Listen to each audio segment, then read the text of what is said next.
morning, groundlings. Welcome to Tuesday, no, Wednesday, on Going to Ground. I've just got in from my walk, but it's too blowy and wet outside to have recorded, so I've just come straight into the hut in our garden to say hello, and I've become rather fascinated by these badger tracks that I was telling you about on Monday. Thank you for letting me know that they're sometimes called spores, where the trail that the badger leaves across the fields. And this morning I've been pioneering, or trying to trace, pioneering is far too bold a word for it, the new footpath between Manton and Clapford, which has now been opened up and the fence is flattened and you can walk through, and there's already it's a bit of a badger track really, a flattened line in the grass, rather like that Richard Long sculpture or piece of art that I was telling you about in the autumn. Lines made by walking are fascinating things, whatever creature has made those lines.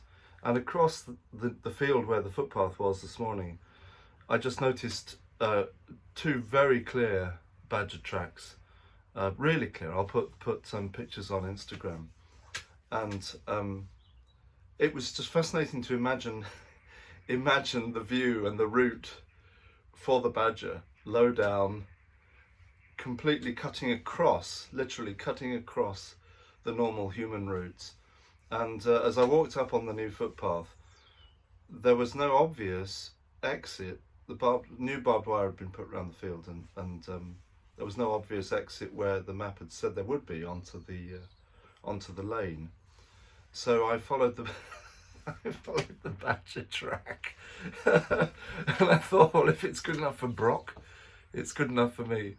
And he had or she had burrowed out underneath the barbed wire, and so I got down, and I slightly precariously crawled under the barbed wire like a badger. And it was fascinating to consider the routes that other creatures take.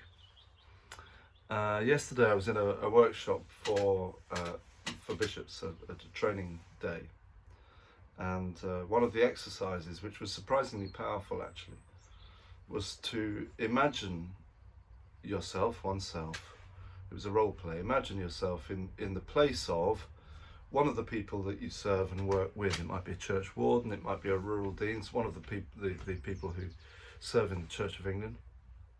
And for 10 minutes or so, you just had to speak as one of them, on almost as it were on the receiving end of the kind of things that you decide and say as a bishop.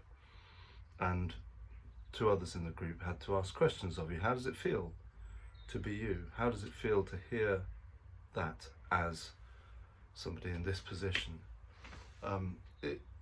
You really find new perspectives, and it's actually, as I say, quite powerful to do that, and a very good thing for us to walk around in somebody's shoes, as Harper Lee put it, for a little while. And so that might be a way also of finding the new routes that I was talking about on Monday. We get, like the badgers, we get so stuck into this is the way across the field, and it seemed from looking at the field that just generations of badgers have just gone that way. It's not the only way they could go, it's just the way that they do go. And in route finding, looking at the ways that other creatures, other people around us approach things, and their way is extremely helpful for all of us in working out our way when we can't, when perhaps the old routes have let us down, or that they appear blocked on the way ahead. So it's really thinking more deeply about what I was trying to introduce on Monday morning, and I'll continue to do so and explore new paths through the day ahead, and I pray that you will do the same.